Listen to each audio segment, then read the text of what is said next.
예, 안녕하십니까. 또 지난 시간에 이어서 계속되는 사례입니다. 어렵고 중요하고 최근 기출입니다. 유력 시대입니다. 출제가.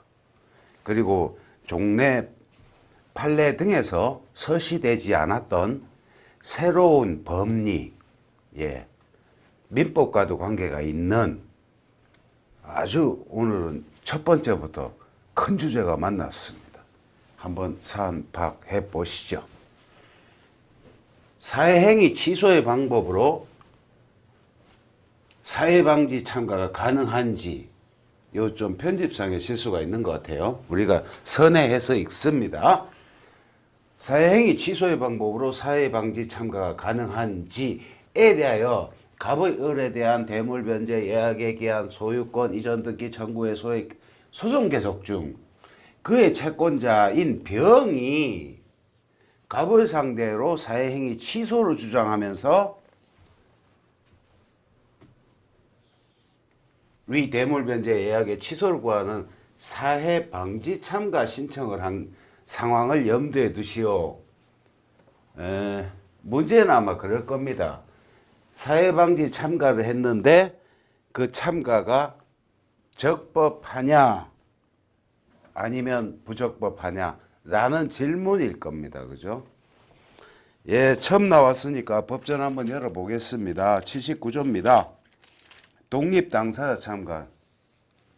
이번 강좌에서도 처음 보시는 것 같죠? 오늘은 주로 여기를 다루겠습니다. 독립당사자 참가. 소송 목적의 일부가 자기 권리라고 주장하거나 나에서 끊으십시오. 나 소송 결과에 따라 권리가 침해된다고 주장하는 끊으시고 그런 제3자는 당사자의 양쪽 또는 한쪽을 상대방으로 하여 당사자로서 소송에 참가할 수 있다. 독당 참가다. 독립 당사자 참가라고 합니다. 남들이 소송 계속 중인데 제3자가 나타나서 삼면 소송 관계, 예를 들어서 양쪽을 다 참가를 신청을 했다면 1대1로 싸우다가 양면 소송 관계가 3면 소송 관계로 전환되는 참가 신청입니다. 그래서 법전상에 자기의 권리라고 주장하거나 이러면서 들어온 사람을 권리 주장 참가, 후단에 자기 권리가 침해된다고 주장하는 이 부분은 사회방지 참가라고 합니다. 독립당사자 참가. 2항에 보시면 67조 및 72조 규정을 준용한다 이렇게 되어 있는데 67조를 딱 보시면 필수적 공동소송인의 심판 방법 그런 거 아닙니까? 그죠? 특별규정. 합의를 확정 시키는구나. 3명 다. 논리적으로 일관되게. 그죠? 그걸 독립당사자 참가를 하고 80조에 보면은 누가 들어왔어. 그죠? 내 거요. 아니면은 저 둘이 싸우면 내 권리가 침해되오. 나도 그 소송에 들어가겠소. 하면은 더 이상 소송에 있을 필요 없는 당사자가 있어. 그죠? 그럼 너 둘이 싸워봐라. 나가는 사람이 있어. 그 탈퇴에 관한 80조 규정입니다. 그래서 독립당사자 참가에 대해서 근데 사회행위 취소시키려고 사회방지 참가. 사회란 말은 똑같아. 그죠? 사회행위 취소라서 민법 제406조에 채권자 취소권 얘기하는 겁니다. 그죠? 그것보다는 일단 논점의 정리를 한번 읽어봅시다. 무슨 문제인지 아직까지 우리가 지금 문제가 뭔지 파악이 안 돼. 그죠? 갑의 을에 대한 대물변제 예약에 기한 소유권 이전 등기 청구의 소송 계속 중. 갑이 을한테 소유권 이전 등기 해라 해가지고 계속 중. 을의 채권자인 병이 갑을 상대로 사회행위 취소를 주장하면서 아니 갑이 을한테 등기 달라고 그러니까 오히려 병이 나타나고 오히려 네가 지금 사회행위하고 있잖아. 취소시켜 버리려고 대물 변제 예약 취소를 구하는 사회방지 참가가 가능한지 문제된다. 이하에서는 독당 참가의 의, 취지, 유형을 간단히 살피고 요건을 살펴본 후 가능성을 살핀다. 맞다. 독당 참가는 이거 읽으면서 공부하는 게 좋겠다. 그죠? 이 답하고는 상관없어. 답은 뒤에 있는 판례가 그 판례를 묻는 건데 독당 참가 공부합시다. 의 및 취지 및 유형. 독립 당사자 참가는 소송의 목적의 전부나 일부가 자기 권리임을 주장하거나 79조에서 금방 우리가 읽었습니다. 그죠?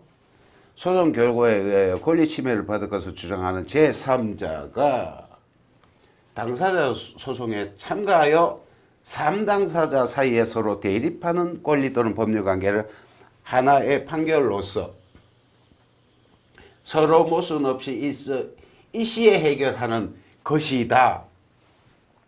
79조에 보니까 67조를 준용하더라. 그 말씀을 이렇게 하신 거예요. 그죠?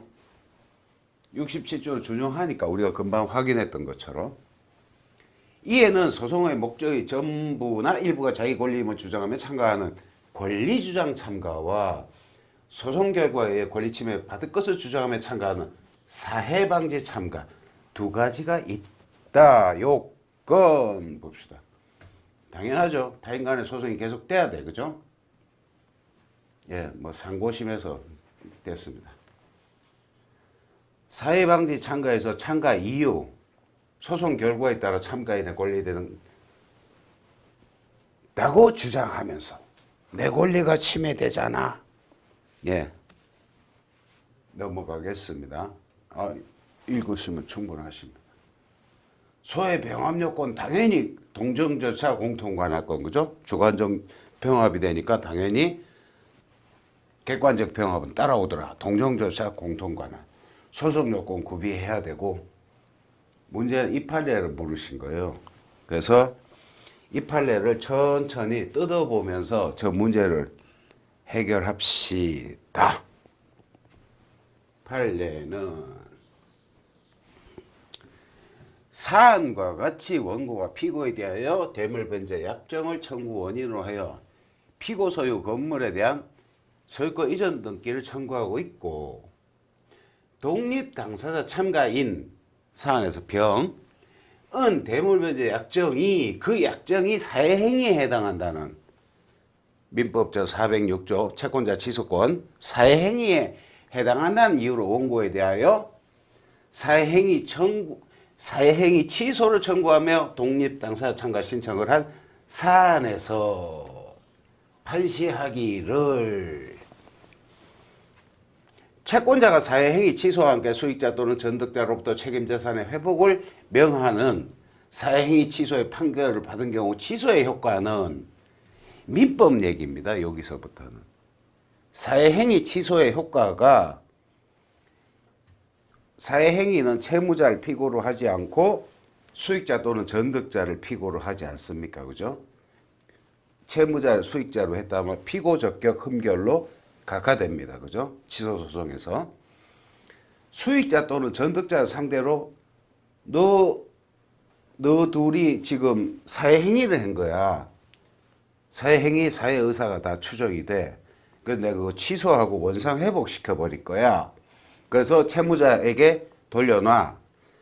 라고 했을 때 채무자에게 돌아가는 그 원상 회복의 방법으로 돌아가는 재산이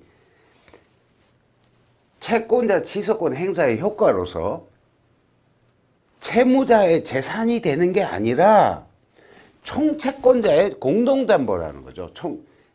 그게 채권자 취소권에서도 참 이해하기 힘든 부분인데 상대적 무효설이라고 합니다. 그게 무효설은 몰라도 되고 채무자한테 간다고 해서 채무자께 되는 게 아니야. 총 취소 채권자들의 총 공동담보에 공하는 책임재산인 것이지 채무자한테 등기 돌려놨다고 해도 채무자께 아니야. 그게 그 얘기를 지금 하시는 거예요.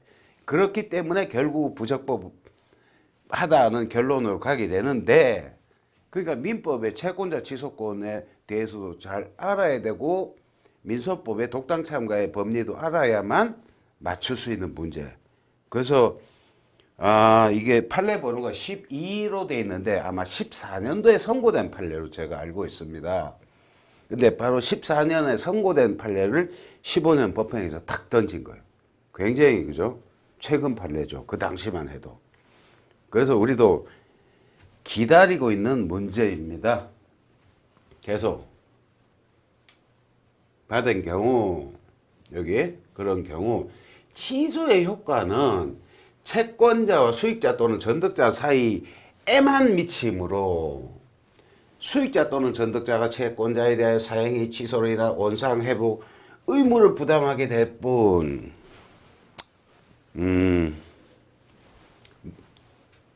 읽어서 이해가 안 된다. 뭘 넣으셔도 됩니다. 뿐, 채권자와 채무자 사이에서 취소로 인한 법률 관계가 형성되거나 취소의 효력이 소급하여, 여기는 꼭 아셔야 돼요. 채무자의 책임재산으로 복구되는 게 아니다. 이거야. 채무자한테 등기를 돌려놨다고 해서 그 채무자 재산이라 이 되는 게 아니라는 거죠. 그죠? 이러한 사행위 취소의 상대적 효력, 사행위 취소의 상대적 효력. 답안에 이런 말이 들어가야지. 이 말이 빠지면 이 사람 뭐 사행위 취소에 대해서 뭐 알고는 있나? 독당 참가에 대해서는 알고 있나? 채점하시는 분이 의심할 수 있습니다. 그죠? 의하면 원고의 피고에 대한 청구의 원인 행위가 사행위라는 이유로 원고에 대하여 사행위 취소를 청구하면서 독당 참가 신청을 하는 경우에 독립 당사자 참가인의 청구가, 그러니까 그대로 받아들여진다 하더라도 원고와 피고 사이의 법률 관계에는 아무런 영향이 없고, 원고는 누굽니까? 원고는 갑이 을을 상대로 하고 있었잖아. 그죠? 원고와 피고 사이의 법률 관계에는 아무런 영향이 없고, 따라서 그러한 참가 신청은 사해방지 참가의 목적을 달성할 수 없으므로 부적법하다. 참 읽어서 이해하기도 힘든 어려운 판례였습니다. 그죠? 그래서 결론은 부적법하다. 이렇게 결론을 내리시고, 이유에 가서는 독당 참가가 79조에 있는데 이러한 판례가 있으니 이 판례를 알아서 써준 다음에 사안에서 가불병 들먹거리면서 풀어주는 게 사안의 답이었습니다. 그렇습니다. 굉장히 제가 본 이번 본 책 중에서 가장 어려운 문제에 속하는 그렇습니다. 다음 문제 보시지요. 지금부터 또 논술 문제인데 소송고지, 이것도 준비하는 거죠. 소송고지는 법전 84조에 있습니다. 법전 84조에 소송고지 요건, 85조의 소송고지의 방식, 86조 소송고지의 효과, 조문이 3개 있어. 그 조문 3개 가지고 같이 예시답안을 보십시다. 소송고지라 하면 소송 계속 중에 당사자가 소송 참가를 할 이해관계가 있는 제3자에 대하여 일정한 방식에 따라 소송 계속의 사실을 통지하는 것이다. 소송고지는 이해관계에 있는 제3자에게 소송 계속을 알려서 피고지자에게 참가적 효력을 미치게 하여 판결의 실효성을 확보자 하는 데 주된 실익이 있다. 소송고지를 하면 참가적 효력이 미치는 거예요. 그 사람한테. 그죠? 참가를 안 하더라도, 보조 참가를 안 하더라도 고지를 받으면 참가적 효력, 기판력과 차이를 지난 시간쯤에 공부했었죠. 그죠? 요건 84조 얘기입니다. 소송 계속 중이고 고지자로서는 84조 2항에 있는 바와 마찬가지로 저런 사람들입니다. 피고지자는 당사자 이외에 참가할 수 있는 제3자. 예. 보조 참가뿐만 아니라 공서보참, 당사자 참가, 소송 승계, 하여튼 제3자라도 상관없다. 좋습니다. 방식 85조에 되어 있습니다. 서면 제출하고 소송의 진행 정도, 효과죠. 제일 중요한 건 그죠? 소송 고지 효과, 소송법상 효과, 시제법상 효과, 불고지의 효과 이렇게 세 개로 나누어져 있습니다. 교재를 보니까. 피고지자의 지위, 소송 고지를 받은 자가 참가하느냐 여부는 피고지자의 자유이다. 그렇죠. 피고지자가 참가 신청을 한 경우 고지자는 이의를 제기할 수 없으나 상대방은 이의 제기가 가능하다. 그렇다. 소송 고지의 신청이 있어도 본 소송의 진행엔 영향이 없으며 피고지자가 참가하지 않으면 당사자가 아니면 물론 보조 참가인도 아니기 때문에 변론기일 통지나 판결문에 피고자 이름을 표시할 필요가 없다. 그렇다. 중요한 것은 참가적 효력이다. 소송 고지는 참가적 효력 때문에 하는 거니까. 참가적 효력. 피고지자가 고지자에게 보조 참가 이해관계가 있는 한 고지자가 패소한 경우에는 소송 고지에 의하여 참가할 수 있을 때에 참가한 것과 마찬가지로 77조의 참가적 효력을 받는다. 86조의 76조의 규정을 적용할 때에는 참가할 수 있을 때 참가한 것으로 본다. 명문 규정이 있습니다. 그죠? 피고지자가 소송에 참가하지 아니하거나 늦게 참가한 것도 포함되면 이 같은 효력은 적법한 송달 전제로 하고, 자, 피고지자는 뒤에 고지자와의 소송에서 본소 판결이 기초가 된 사실상 법률상의 판단과 상반되는 주장을 할 수 없다. 그거 생각하시면 되죠. 연대 보증채무 했는데 보증채무자가 주채무자인데 소송 고지 딱 해버렸어. 야, 나한테 달라고 그런다. 너 알고는 있어라. 졌어. 보증채무자가 나중에. 그래가지고 보증채무자가 너 구상권 행사할 테니 네가 주채무자잖아. 나한테 구상해라. 그러니까 주채무자는 본소 판결의 기초가 된 사실상 법률상 판단과 주장되는 할 수 없다. 이 얘기는 주채무가 없으면 주장할 수 없다는 거예요. 아, 주채무도 없는데 네가 갚아놓고 나한테 무슨 구상권이냐. 그런 말 하지 말라는 겁니다. 그게 참가적 효력. 그렇습니다. 견해 대립이 있고 시체법상 효과 갑시다.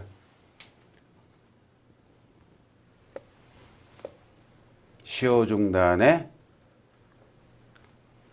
효력.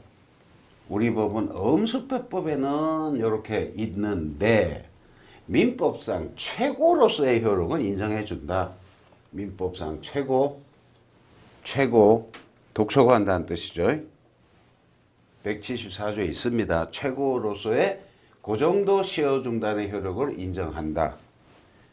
최고로서 시효 중단의 효력을 인정한다는 것은 확정적인 것이 아니라 최고 뭐 6개월 돼 가지고 마지막 최고 시에 민법 규정을 열어보시면 이게 무슨 뜻인지 규정을 열어 가지고 본인이 직접 한번 찾아보십시오. 제가 설명해서 휙 지나가면 끝인 거예요. 그죠? 본인이 최고로서의 효력 민법 174조를 딱 찾아보니 그럴 때 최고라 하는구나. 그렇게. 불고지의 효과. 이해관계인에게 소송 참가의 기회를 보장하고 참가적 효력을 미치게 하려는 소송고지의 제도적 취지상. 불고지할 때는 참고력이 미치지 않는다. 하나마나한 소리다. 소송고지를 준비하십니다. 준비하셔야 됩니다. 그 다음 임의적 당사자 변경.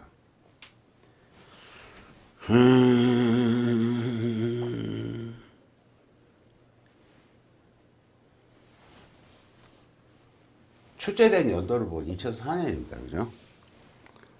우리 법이 2002년에 대폭 개정했었죠. 그죠? 2002년. 이때 민사소송법에 민사집행편이라는 게 있었는데, 그게 단행법으로 민사집행법으로 독립된 해가 저 해입니다. 월드컵이 있었던 저 때도. 예. 요즘처럼 월드컵이 한창이던 2002년 민사소송법이 대폭 개정되고 나서 2004년에 개정법 문제라고 내신 겁니다. 그래서 우리는 천천히 한번 뜯어봅시다. 임의적 당사자의 변경, 임의적이니까 법률상이 아니라 지 마음대로 당사자 바꾼다 이런 뜻이에요. 그죠? 단어 뜻은 그래. 지 마음대로 당사자 바꾼다. 임의적 당사자 변경은 당사자적 혼동이기 때문에 당사자 의사에 의하여 이거예요. 당사자의 의사에 의하여 종전의 원고나 피고에 가름하여 제3자를 가입시키거나 종전의 원고에 추가하여 제3자를 가입시키는 것을 말한다. 협의로는 교체만을 말한다. 그래. 네 마음대로 당사자 바꿔 안 되겠죠, 당연히. 그죠? 근데 법이 허용하는 명문 규정이 있을 때는 돼. 그게 언제 들어왔냐? 이 해에 들어왔어. 그래서 그걸 물으신 거예요. 구별 개념, 표시 정정과의 구별 됩니다. 허용 범위, 학설 판례. 예, 여기 한번 읽어봅시다. 이 부분.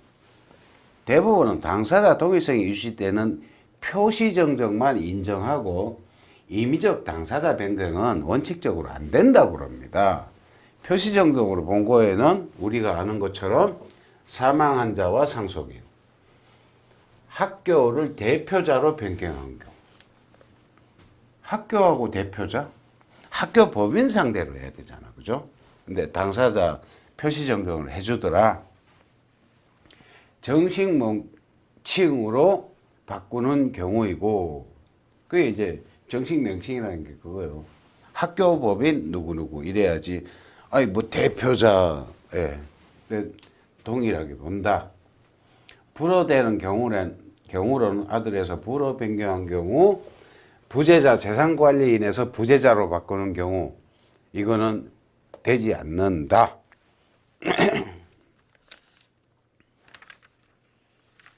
좋습니다. 그래서 이 개정법률 얘기가 나온다. 그죠? 68조 필수적 공동소송인의 추구가 많이 찾았던 조문입니다. 당사자 교체의 한 가지로 피고 경정 260조, 61조 우리가 많이 찾았다. 법전에 보면 찾았다는 표시가 밑줄이 여러 번 쳐 있어 야 됩니다. 예. 그래야만 됩니다. 예. 또한 예비적 선택적 공동소송인의 추가, 이건 70조인데 그렇죠. 가능하도록 하였다. 70조. 법적 성질, 학설, 설설설이었군요. 검토. 예, 지나가겠습니다. 그래서 법률상 임의적 당사자 변경, 개정법에서 허용된 필수적 공동소송인의 추가 68조 요건, 그죠? 68조 보면 저렇게 요건 잘라 만들 수 있어. 그죠? 누락 2심변론 원고 추가는 동일해야 되고, 공동소송인 요건 갖춰야 되고, 이쯤 되면은 우리가 또 이제 예시답안을 거의 평가하는 안목이 생깁니다. 그죠? 아니, 여태까지 주관적 병합을 하면 객관적 병합은 따라오는 거라면서 왜 여기 안 쓰셨을까? 예, 그런 안목 가지시면 여태까지 학습 충실하게 잘 하신 겁니다. 예. 왜 객관적 병합 동점조차 공통관할권 이라면서요 그거 왜 안 썼어요? 라고 지적하는 안목이 있다. 지금까지 충실하게 학습하신 겁니다. 그리고 그렇지 않더라도 그렇게 되도록 우리가 노력하는 방향입니다. 그게. 그렇습니다. 신청 절차, 효과, 그렇다. 그 다음 피고 경정.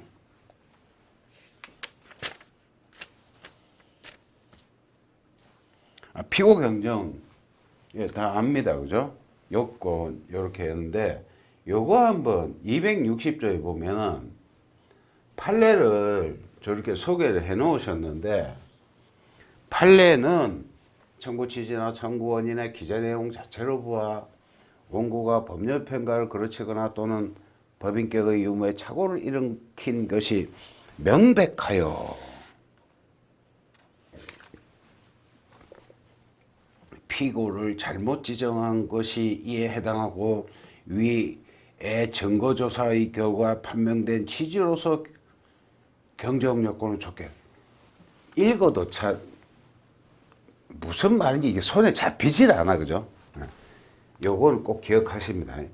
피고 경정은 판례가 좀처럼 인정을 안 해. 예. 뭐라고 말씀하신 게 말이 길어. 그렇죠? 말이 길어. 설명이 길어. 안 해주겠다는 겁니다. 그거는. 그죠? 뭐 해주는데 뭐 저렇게 넓게 인정해준대. 뭐 그래 마음대로 내가 허락해준다. 그럼 해주면 되지. 뭐라고 알아듣지도 못한 소리를 되게 길게 해. 우리 일상생활도 그렇잖아요. 그죠? 뭐라고 나도 모르는 소리를 길게 얘기를 해. 그 안 해준다는 뜻이에요. 그거는. 그죠? 안 해준다는 뜻이라고. 그래서 판례는 피고 경쟁의 요건을 아주 좁게 해석해서 웬만하면 인정되지 않는다. 이렇게 알아두시면 되겠습니다. 기타 요건들입니다. 신청, 절차 260조에 쭉 있습니다. 그죠? 그래서 시효 중단 기간 준수 효과는 요때에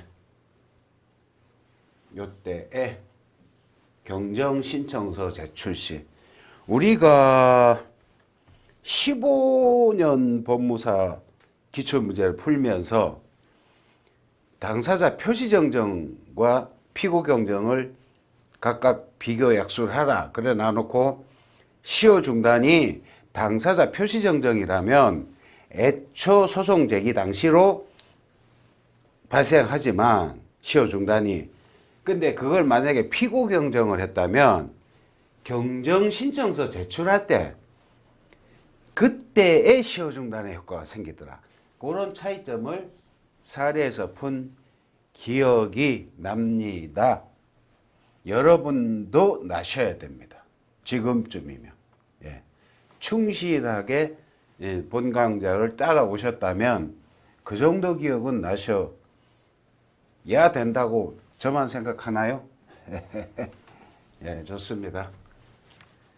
그러니까 이 새로운 피고에 대한 소제기이므로 이런 표현은 신소제기의 실질이 있으므로 이런 표현을 쓰시잖아. 그죠? 그렇습니다. 수행의 결과 끝인 것 같은데 왠지 뭔가 좀 찝찝합니다. 그죠? 아니 개정법에는 분명히 피고경정 68조 필수적 공동소송의 추가 외에 예비적 선택적 공동소송인의 추가 70조 얘기도 시건 해놔놓고 쓰기는 두 개만 써놨어. 그죠? 피고경정 쓰고 그러니까 68조 필공 추가 68조 그 다음에 피고경정 260조 두 개만 썼어. 그죠? 70조는 안 쓰셨어. 그죠? 그래서 누락된 논점을 제가 나름대로 표시를 해봤습니다. 3점, 목차상 3점 이렇게 돼 있더라고요. 3점.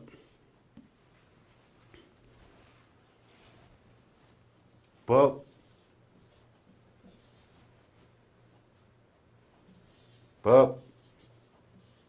제70조 라고 쓰시든 아니면 70조가 무슨 내용이냐 하면 예비적 선택적 공동소송인에 관한 특별 규정 이겁니다. 그죠?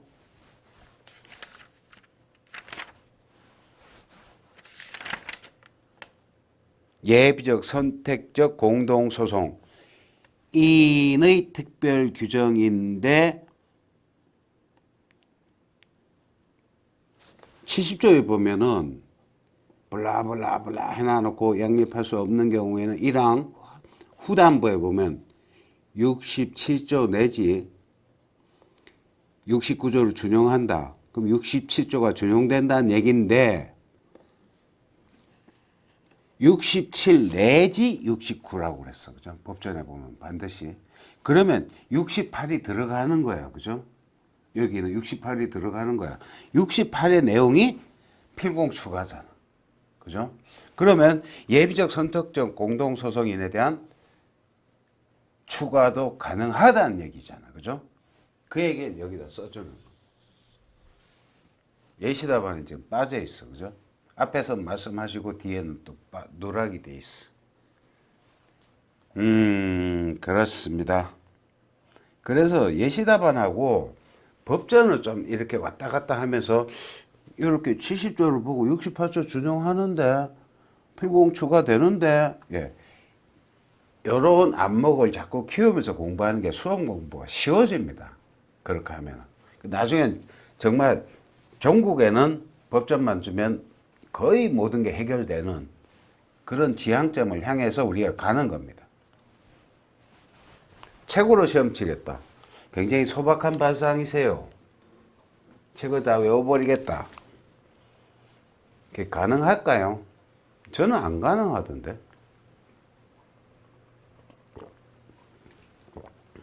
네, 그 다음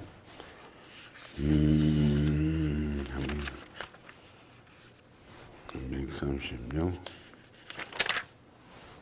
피고경 또 피고경정이다. 그죠? 피고경정의 요건과 절차 및 피고경정 허가결정의 효력에 관하여 설명하시오. 비교적 최근 문제입니다. 그죠? 13년 사무관 시험 2015 법무사 시험 최근에 2번 기출된 적이 있는 그 피고 경정입니다. 그죠? 왜 자꾸 이걸 내실까? 피고 경정은 사망자 상대로 소송했을 경우에 당사자 표시 정정의 비교 개념으로 나오는 제도입니다. 피고 경정이. 근데 사망자 상대 소송을 얘기를 하다 보니 피고 경정도 논란거리가 되고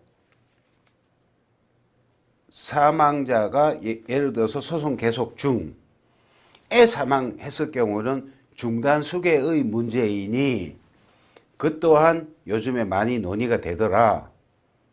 급기야는 17 사무관의 중단 수계의 문제가 났습니다. 다음 시간쯤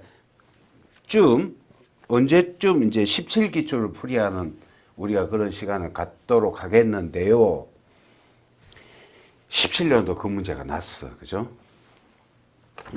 그때 함께 보십시다. 피고 경정 공부했으니까 확인만 하시죠.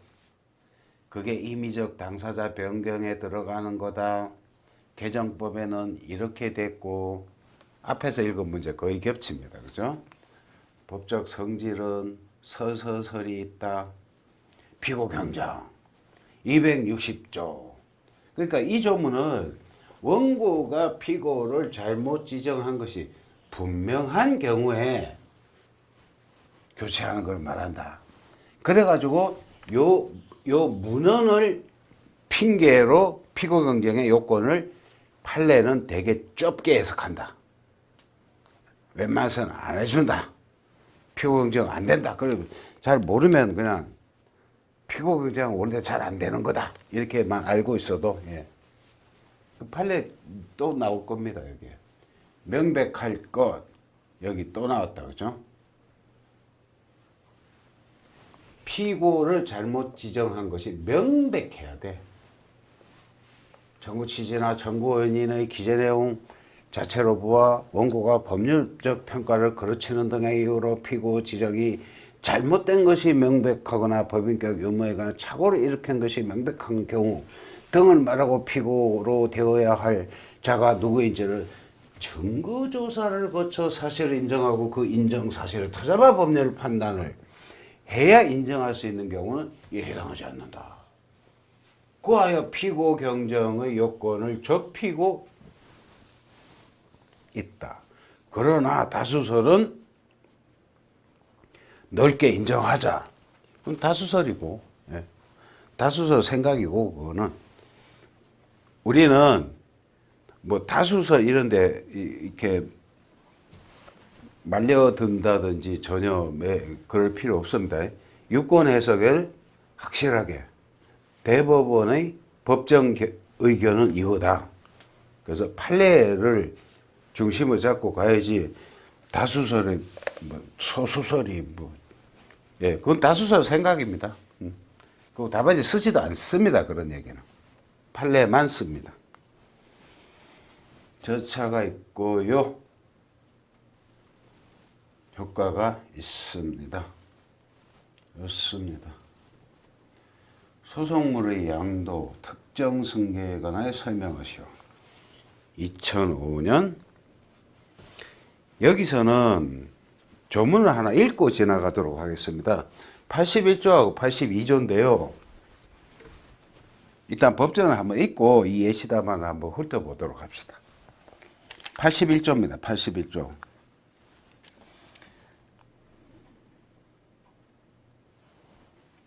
승계인의 소송 참가. 소송에도 승계를 할 수 있구나. 소송이 법원에 계속되어 있는 동안에 제3자가 소송 목적인 권리 또는 의무의 전부나 일부를 승계하였다고 주장하며 79조 규정에 따라 소송에 참가한 경우 79조 뭡니까? 독담 참가였죠. 그죠? 독담 참가. 의 규정에 따라 소송에 참가한 경우 그 참가는 소송이 법원에 처음 계속된 데에 소급하여 시효 중단 또는 법률상 기간전 수효력이 생긴다. 이런 조문이 있었군. 82조 승계인의 소송 인수.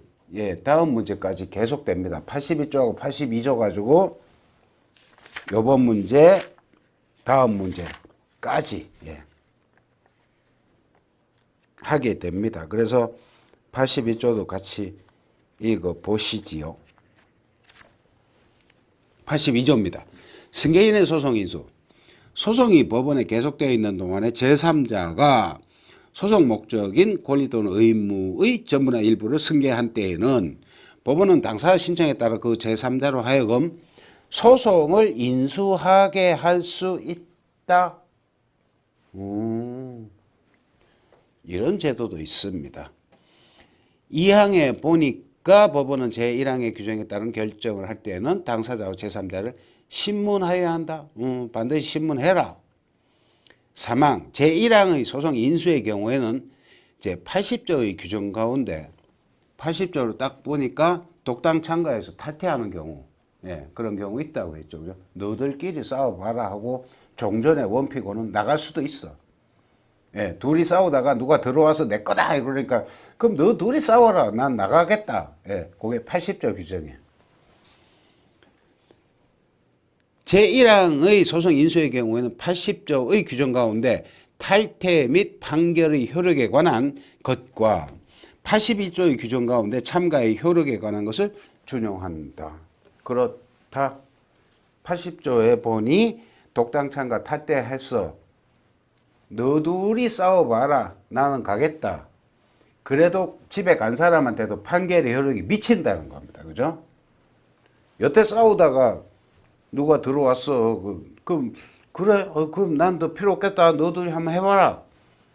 요 두 사람의 판결이 떨어졌을 때 집에 간 사람, 탈퇴한 사람, 그 사람한테도 판결의 효력은 미친다가 80조 규정입니다.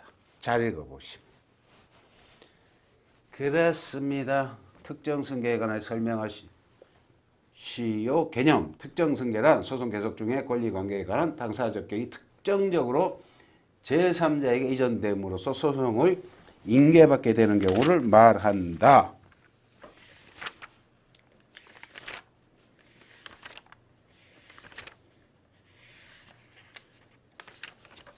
예.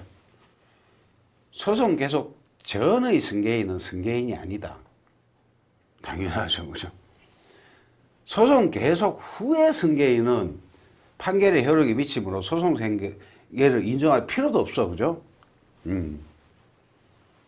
당사자 변경, 입법 내 해놨는데 후자의 양도, 불허, 양도, 허용 저런 입법 내가 있는데 현행법 82조 이게 중요한 거지 무슨 입법 내식이나 우리가 그죠? 좋습니다. 승계인의 범위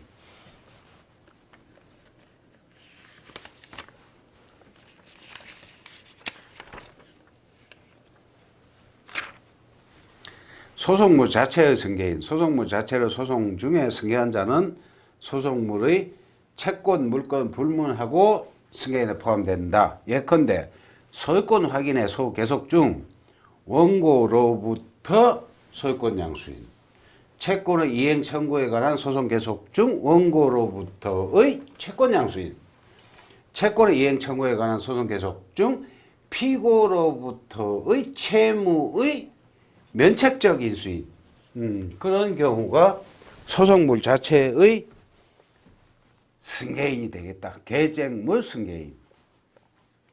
소송물이 아니라 권리 관계가 아니라 물건 그 자체. 그때는 계쟁물이라고 합니다. 분쟁에 계류되어 있는 물건. 예. 문제점. 분쟁 주체의 지유 확정 시 승계인에 포함되는가요? 학설이 나뉜다. 나뉘겠지. 그러십시오. 판례. 우리가 아는 거 나왔다. 그죠? 대법원은 건물 철거 청구 중에 사업자 앞으로 소유권 이전 등기가 된 경우 소송 목적된 채무를 승계한 것이 아니란 이유로 제3자 명의 등기 말소를 구하기 위한 추가적 인수를 부정했고 채권적 청구권에 기한 이전 등기 청구 소송 중에 제3자로 소유권 이전 등기가 된 경우에 그 등기를 말소하기 위한 추가적 인수도 부정한 바 있다. 우리가 아는 게 아니라 처음 보는 판례다. 그죠? 그대로 그냥 익혀두시면 되겠습니다. 예. 이 정도 구석진 판례는 그래도 익혀둡시다. 소송물의 채권적, 물권적 청구권 구별 여부, 기판력의 승계인에 준하여 처리하는 견해는 채권적 청구권을 포함하지 않는다는 견해와 모두 포함한다는 견해는 나뉜다. 전부 견해일 뿐이다. 견해입니다. 검토하시고 요건, 저런 요건이 있겠습니다. 82조 조문에 있는 거니까 요거 그죠? 언제 시효 중단이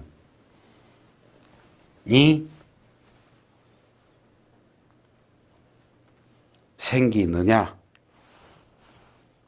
81조가 계속 한번 봅시다. 수행 결과 고유의 독당 참가와는 달리 전주의 소송상 지위를 승계하므로 참가시까지 전주가 한 소송 결과에 구속된 참가시까지만 81조로 여태까지 얘기하고 81조로 참가승계라고 그래요. 참가승계. 그럼 82조가 인수승계라는 거죠. 우리가 읽은 조문 중에서, 그죠?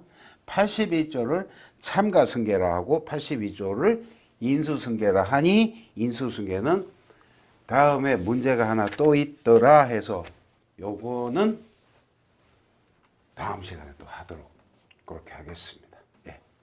다음 시간에 또 뵙겠습니다.